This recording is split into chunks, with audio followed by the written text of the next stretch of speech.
having a very sunny day with big puffy clouds that are moving quite quickly. So if it gets too dark or too bright, that's why.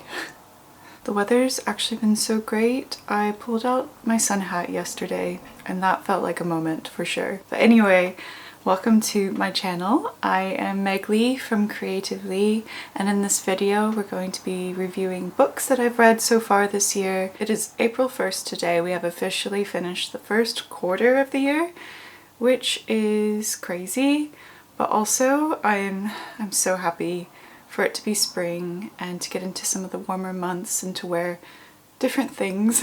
I finished 9 books so far and I've written lots of notes about them so that I know what to talk about today, and I am excited to talk books with you. So the first book I read in 2025 was The Memory Police, which I did cover this book a bit in my writing vlog, which I will have linked in the corner there.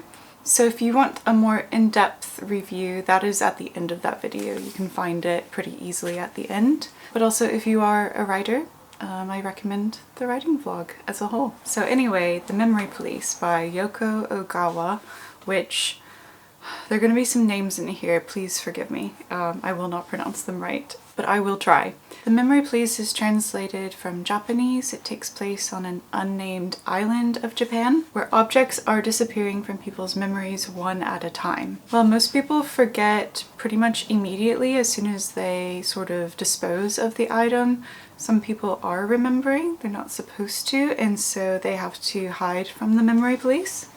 It's a very unique concept for sure, so I did like the concept going into it. That's what intrigued me in the first place. There were definitely some plot holes. I feel like the concept was so out of the norm that it was hard to make rules about it, about the concept. Felt like the characters were a little flat as well. I didn't feel like I got to know them on a deep level. It also seemed like the characters felt a little flat towards each other as well. Like there was a decision that some of the characters made that seemed like it wasn't a big deal, and I was like, that's a massive deal. Why is this not taking a more emotional toll on these characters? Overall, I thought it was a very interesting book. Still, I was always wanting to know what happened, but it wasn't a favorite at all, so it was maybe 4 stars or so.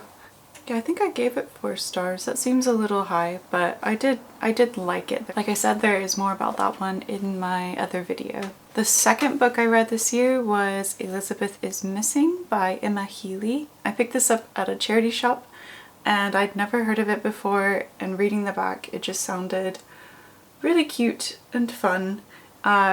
In my Best Books of 2024 video, I talked about how I love stories about things missing, people or things going missing, looking for them, disappearing, all that sort of thing. I could tell this was more of like just a cozy mystery.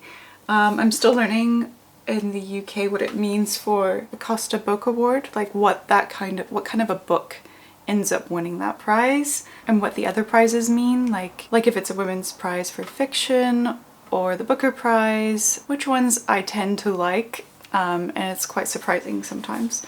Anyway, definitely a Costa Book Awards vibe. But what is it about? It's about an elderly woman named Maud who is struggling with dementia and that progressively getting worse. She forgets details of her everyday life, but she is certain about one thing, which is that Elizabeth is missing. But no one's taking her seriously because she has dementia. It's also really tricky because she can't remember any of the clues. As soon as she finds something out, she forgets it again. So she's constantly relearning, re-remembering. It also jumps back and forth between present day and back when she was a teenager in the late 40s, where her sister Suki goes missing as well. And that is also an unsolved mystery. I felt like this book was the perfect mystery escape. I loved the way the author gave the effect of having dementia, at least as far as what I could imagine it being like. It read like you were experiencing everyday life like Maud was experiencing it. I also liked her writing style in general. Something specifically I liked was that she wouldn't get hung up on every little thing a character does.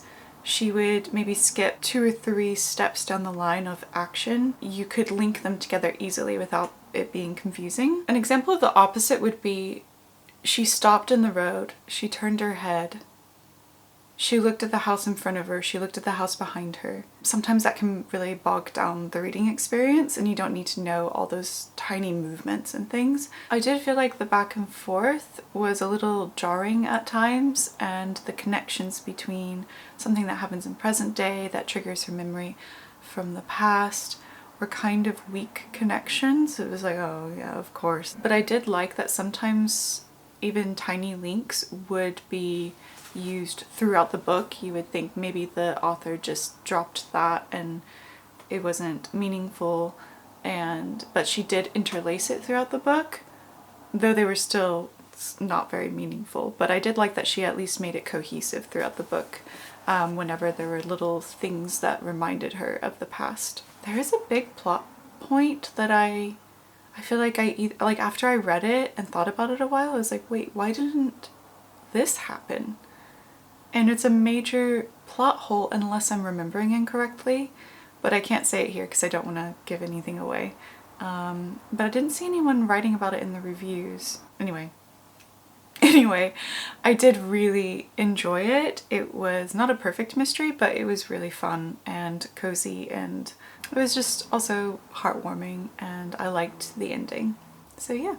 The next book I read was The True Deceiver by Tove Jansson, or Tove Jansson, who is most commonly known for her Moomins books, which I have right here actually.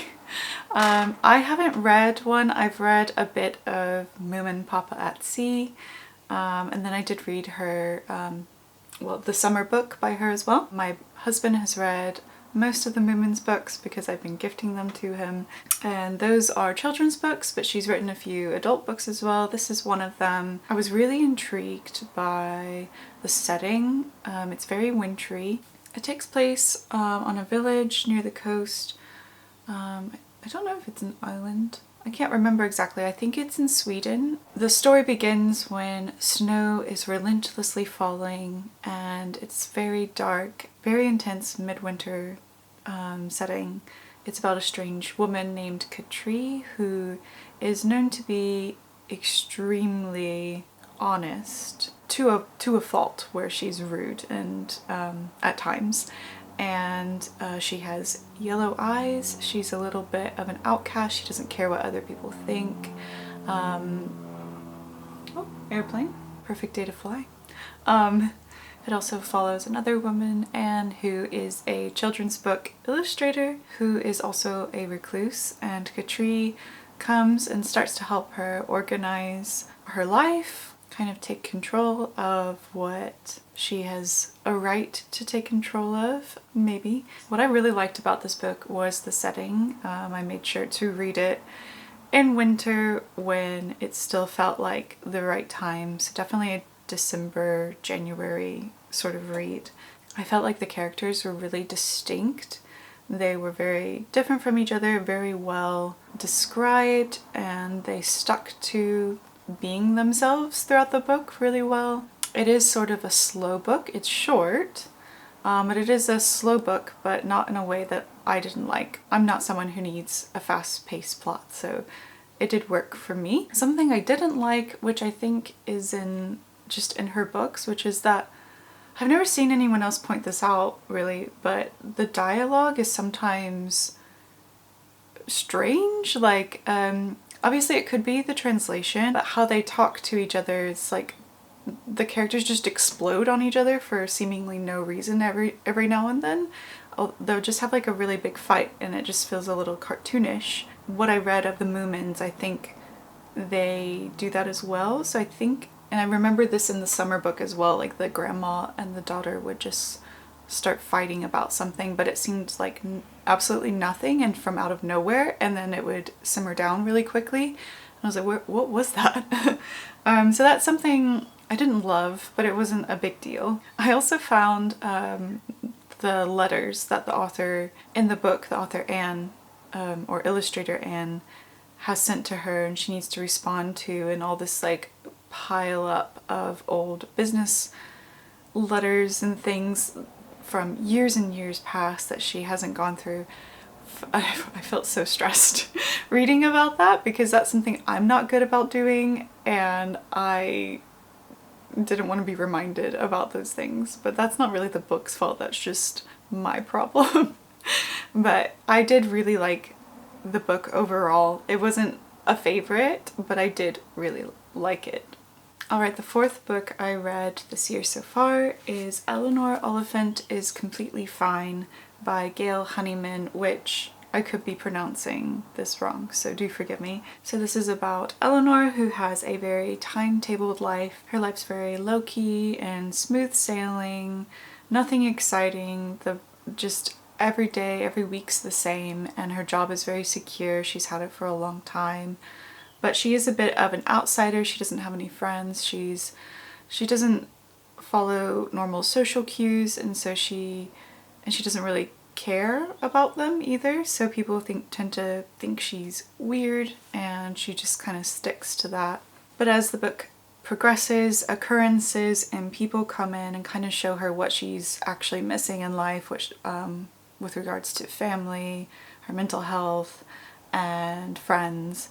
So this book, I didn't hate it, I didn't like it either. It is another Costa Book Award winner.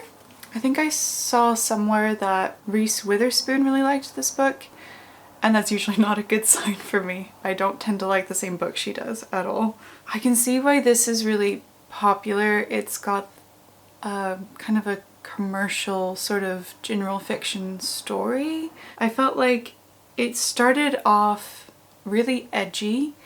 The character's very unique and you're kind of like, whoa, to what she's saying sometimes. But it felt like the author couldn't really keep up that act throughout the book, and it slowly slipped into extremely sappy. So really, it was just not my kind of book, I suppose. There is a little bit of a romance in it, and an odd thing about me is I do not like romance in books.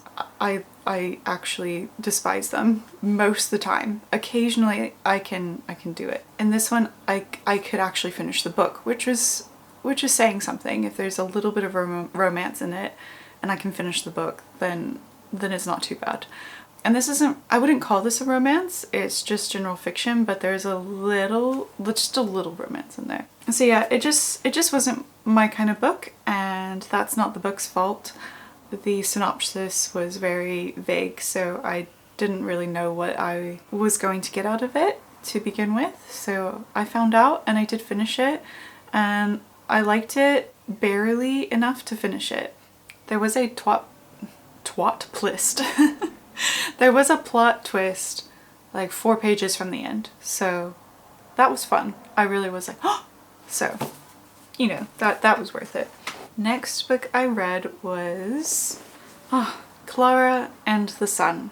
I got this book from the library and really liked it and wanted my own copy, and I was open to finding it at some point on the road. And I went to a used bookstore in London. I think it was Judd Books. I wasn't expecting to find any new books there. They have some overstock or remainder books at the front, and this was there. I didn't even know this version of it existed. Normally I see it in paperback. Hardback is very rare in the UK. This was originally a £20 book, but they had it for less than £7, so that was exciting to find. Oh, there's the receipt. Yes, Judd Books. But anyway, Klara and the Sun is about an artificial friend. So basically a robot who is kind of made to be a friend of a teenager. It seems to be all teenagers who have AFs in the book. It starts off where she is in the store and she's waiting to be bought by a family, and she's really excited to go home with the right family. All the AFs really enjoy being in the window because obviously you're more likely to get bought if you're in the window display, but also you are closer to the sun and they recharge from the sun. They're solar powered. It's just, It's really sweet. So Klara is a little bit different. She's, some of the AFs, they're different models, so some have pros and cons to them. One of her pros is that she notices so many things. She's not as athletic and able to like move around as some of the other ones, but she really notices minute details. She notices emotions and maybe what someone might not be saying by their expression, or their tone of voice, or their body language. There was one scene where she was watching a fight out the window down on the street between two taxi drivers, and she was like, whoa, this is crazy. And then her friend AF next to her, she asked her, like, did you see that? And she was like, see what? She was like, a fight. She was like, no, there was no fight. She was like, yeah, you saw it, it was right there. And her friend was like, no, they were playing, and did not seem at all fazed by any of it. So she's definitely a lot more in tune with human emotion. Then the rest of the book is kind of detailing her time with this family and their daughter. She's extremely devoted to them. She would do anything for them, and it's just an interesting sort of relationship because she's not a person, and so they don't treat her 100% as a person, but she is extremely devoted to them. So it's just kind of about that relationship a little bit, and also a bit about her looking to the sun for help, and so cute. So I really loved this book. I think the writing style really reflects how Klara is thinking. It describes how she sees things in like a grid, how she refers to people, the connections she makes. The writing is quite detailed, so sometimes I did feel a little bogged down with every tiny little movement someone was doing, but it didn't bother me too much. And I think it also reflected how Klara was experiencing things. She would notice details, but also wouldn't know exactly what was going on at the same time because she isn't human. But I just really loved how wholesome and innocent Klara was, and I really loved the climax. That was what sold it for me. I already knew it was going to be a 5-star, and then when I saw how the author dealt with the story, I just loved it even more. I think there is a movie coming out possibly this year.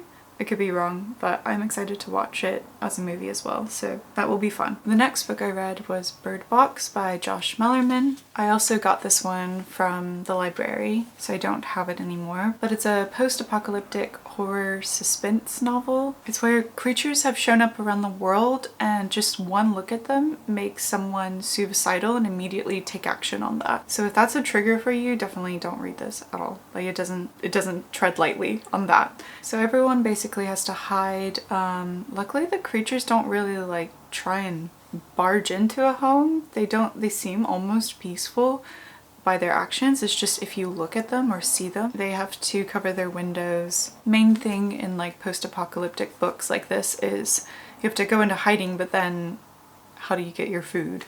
So that's also sort of a part of this book a little bit. This book, I had seen the movie when it came out on Netflix, and but that's been a while, and so and I've heard people talking about the book and how they liked it. So I was when I saw it as an option at the library, I was like, why not? Let's just try it. It is not the best written, but I have never been so addicted to a book since I read Gone Girl like 5 years ago. I could not put it down, and I was looking over my shoulders. I was scared of any strange sounds around me. My main advice is to carve out 24 to 48 hours just to read this, because you won't get anything else done. So while I didn't love the writing, I was extremely entertained. And that's something about me, is I can see why people really want to read to be entertained.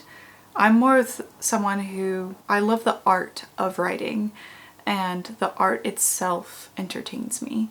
And so if a book's not necessarily gripping and fast-paced, it's the beauty of the words that is keeping me going along. I really love just the art of writing a book and putting together words that are beautiful and tell a story in a neat way. As well as ideas. I do really like a really clever idea. So I'm not someone who normally reads something that's really fast-paced and addictive, but this one I couldn't care less while I was reading it. I just had to finish it. I also rewatched the movie, and I definitely think the book is better than the movie. So if you haven't seen it in a while, or you haven't seen the movie at all, then definitely start there. And I do recommend it if you want a wild ride and to be swept up in a book, just an escape. Something I found weird that I don't know if I saw any reviews about it, maybe there are, but there were a couple scenes where it was like flashbacks to when the kids were younger, and Mallory, the main character, she is quite abusive to them, but it's like in training to keep them alive for later, but I still didn't think it was necessary that she treated them that way. It's not like anything, I don't think it would be triggering for anyone. It's not that kind of like seriousness, but it was just, I was like, that was weird. Why is this in the book? And yeah, I don't know if anyone else noticed that. Also, I thought of a really big plot hole. You know how you're not allowed to see them without going mad, including a security camera or a video camera. You can't watch it through that. But everyone's watching the news of all these people going mad. Why didn't more people see them on the TV? And I think that was a plot hole. While I was on the post-apocalyptic train, I decided to pick up The Road by Cormac McCarthy. I was gifted All the Pretty Horses by Cormac McCarthy from a colleague a couple years ago, and I did really like it, and it made me interested in reading some of his other books, and I knew this is one of his more famous ones. This is a very, very different post-apocalyptic story. So The Road is about a father and son who are traveling through burned America, is what it is described as in the synopsis, I believe. They travel along the roads, trying to avoid lawless groups of people who will kill to survive, and it's very gruesome, very intense, very realistic. Also in this book is the struggle to find food because there's no life left really. There's no plants, everything's burned, there are no animals to kill and eat. So basically they're trying to find old canned goods for the most part, like something that has been preserved, but by this point most of the old houses and stores and things have been gone through relentlessly many times, and so there's not much left. They're on their way to the coast because it's less cold down south. They don't really know what there is to look for there, if there's anything that will be easier or better there. It's just the smallest hope they have, really. I have heard that it's best to read 70 to 100 pages and give it that time before it grips you, and it took me 130, almost half the book, to actually be gripped by it. The first half I was enjoying the beautiful writing, but I was having a hard time getting myself to pick it up, and I did keep doing that, but I wasn't drawn to it. But I've never seen a book turn around so much as far as how much I'm enjoying it. The second half of the book was addictive, it was gripping, it was creepy, it was heartbreaking. I was all over the place with this book, and it's so realistic. That was something I noticed, was there's so much you can do with this genre, and I feel like most post-apocalyptic books are exaggerated. It doesn't feel like this is actually something that could happen in our world. It's almost fantastical in a way. This felt realistic. You're like, oh no, But it was just so addicting. There was one night that I couldn't put it down to go to sleep, and my husband was sleeping. He turned in his sleep and something exciting had just happened, and I said to him, they found food! And there was also something creepy that happened around the same time, and I was looking over my shoulder. It was that kind of a read, and then the end of the book was just heartbreaking. I have not cried from a book. I don't remember the last time I cried from a book. I cry from movies, only occasionally, but a book, I I almost never cry from a book, and this one had me sobbing like a baby. But it's just because it's so good. Yeah, I highly recommend. The dialogue between the father and son was really realistic, and their relationship seemed really realistic, and yeah, just beautiful. Beautiful writing, beautiful story, beautiful relationship between characters, and easily 5-star for me. The next book I read was I Want to Die But I Want to Eat Tteokbokki, which is a memoir. It's translated from Korean. I actually listened to this one because it was available on the Libby app for me. It's kind of a strange concept. It's I mean, it is a memoir, but it's also basically just a transcript between her and her therapist for a little while, and not much else. The end has some more so of an essay style at the end, but mostly it's a transcript with her therapist in her sessions where she's dealing with low-level depression and anxiety and self-doubt and just lots of ongoing chronic mental health struggles. I think it's really cool that there is a book like this. I think that it could be very beneficial for some people to read. Talking about a memoir, it's someone's story, and I think it's amazing that she was able to share this story and to be this open. And I think for some people that could be extremely helpful to read about. I didn't feel like I had a ton of the same sort of struggles, so it didn't really resonate with me deeply in that level, but it could definitely do that for someone else, which I think would be an amazing benefit for this book. I think it probably opened up a lot of conversation around mental health in other cultures, and obviously it's been very popular here as well. I did find it a bit strange that there's a book that was basically just a transcript, so it kind of felt like there wasn't even a book that was written, it was just a transcript. So it kind of, to me, this kind of feels like it wasn't even written. Like, is it even a book that was written? Does it count as reading a book? Kind of thing.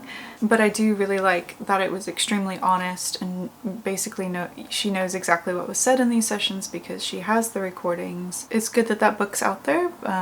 It wasn't a favorite of mine, but I'm glad it's out there. The last book I finished was The Three-Body Problem. It's translated from Chinese. It's a very popular Netflix show right now. I haven't watched it. I've heard that the book is very different from the show, so I wanted to give the book a chance, and I don't know if I'll watch the show or not. I know it's probably really good, but it might be a little bit too triggering for me. But I was curious about the book because my husband is Chinese and he studied physics and he now teaches physics. So I feel like there was a lot of connections there.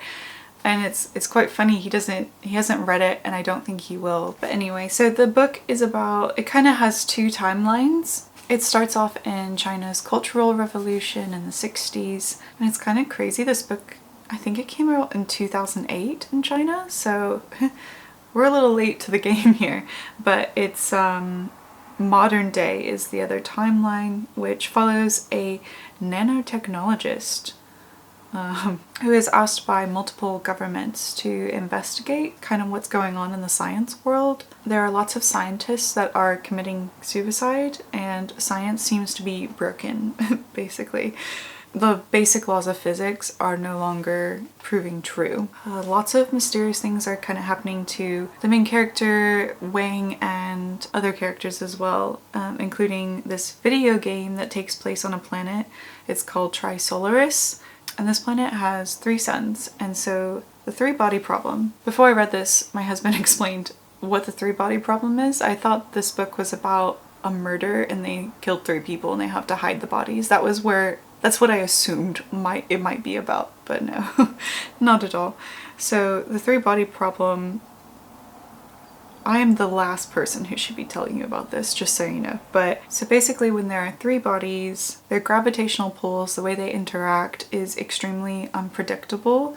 There is no mathematical equation that can predict what they're going to do. Their orbits never have a pattern, basically. And that's why it's called a problem. And for Trisolaris, who has 3 suns, this is extremely dangerous. Still, somehow the civilization is managing to advance when there are stable areas. So stable eras. So basically the suns have sort of a more unpredictable time, which they call the chaotic eras, when every day is completely different. They can have really close encounters with the sun. It never rises or sets at the same time. And then there are eras where things are more stable and there's more regular sun rising at the same times every day.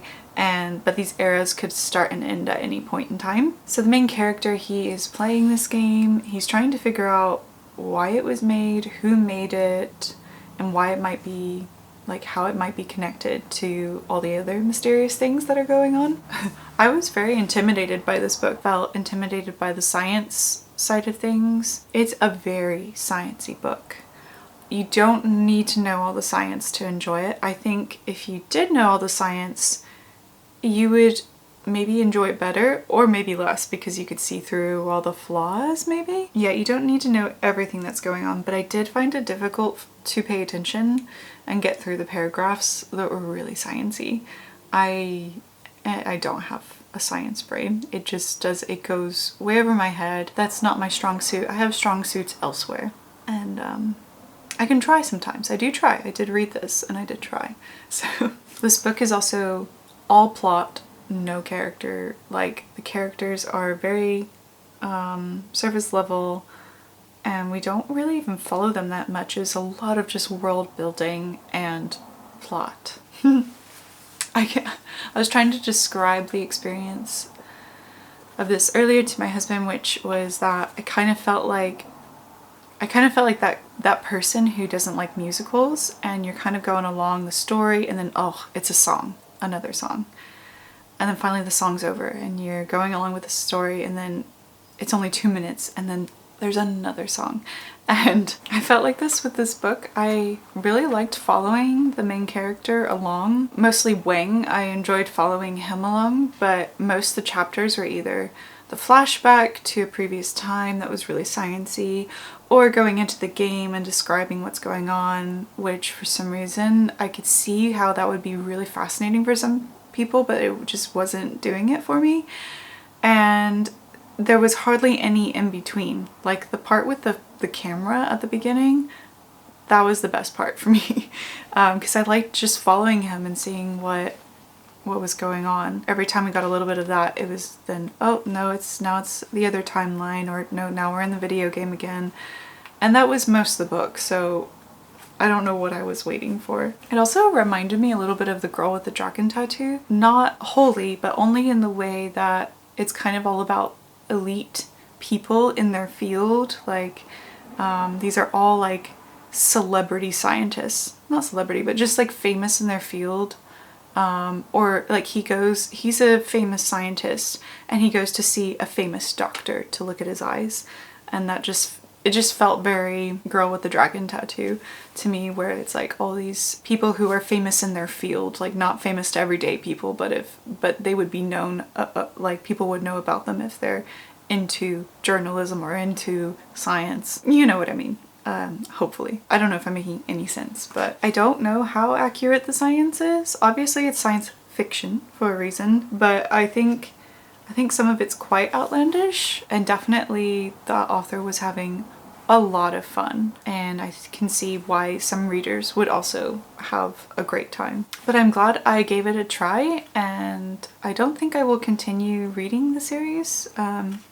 Never say never. I could read it like down the road if I'm like craving that sort of thing, but yeah, it wasn't fully for me, but I was really glad that I gave it a go, and I really liked reading something that I don't normally read. It made me more interested in learning more about physics. Just because my husband teaches it, I'm interested in learning what he really enjoys.